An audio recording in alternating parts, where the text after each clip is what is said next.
আজকে আপনাদের মাঝে আলোচনা করব লোড বেয়ারিং ওয়াল। আমরা অনেকে লোড বেয়ারিং ওয়াল অনেকে দেখেছি, কিন্তু অনেকে জানি না যে এটা লোড বেয়ারিং ওয়াল বা এটা সাধারণ ওয়াল।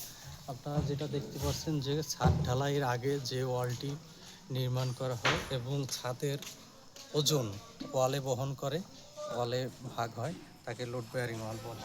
এটা ছাদের তলা সরাসরি ছাদের লোড সমানভাবে ভাগ করবে, এটারই লোড বেয়ারিং ওয়াল।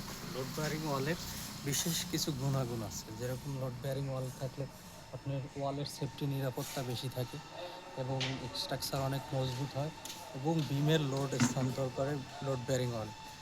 বিশেষ করে আপনার যদি সামর্থ্য থাকে তাহলে আপনারা চাইলে এরকম লোড বেয়ারিং ওয়াল করতে পারেন। অবশ্যই এর ভিতরে যদি আপনি আরসিসি কলাম ব্যবহার করেন বা ফাউন্ডেশন ভালো থাকে তাহলে তো আপনার জন্য আরও পজিটিভ। তবে লোড বেয়ারিং ওয়ালের প্রচলনটা আমাদের মাঝে এখন খুবই কম।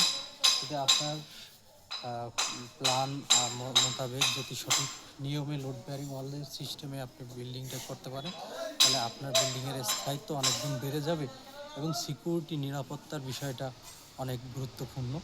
লোড বেয়ারিং ওয়ালটা সিকিউরিটির নিরাপত্তা বেশি দেয় এবং লোড বেয়ারিং ওয়ালের মাধ্যমে করলে আপনার খরচটাও অনেক কমে এবং স্থায়িত্ব বিষয়টা বেশি গুরুত্ব দেয়। এবং লোড বেয়ারিং ওয়াল যদি আপনি এই সিস্টেমে বিল্ডিংটা করেন তা দেখা যায় যে আপনি হাই রাইজের ক্ষেত্রেও আপনার কোনো সমস্যা আসবে না।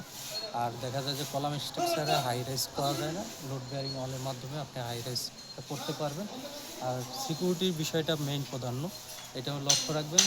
আপনারা চাইলে এরকম লোড বেয়ারিং ওয়ালের মাধ্যমে কনস্ট্রাকশন সাইট বা বিল্ডিংয়ের ওয়াল টোটাল গাঁথনি এই সিস্টেমে করতে আপনার খরচও অনেক সাশ্রয় হবে।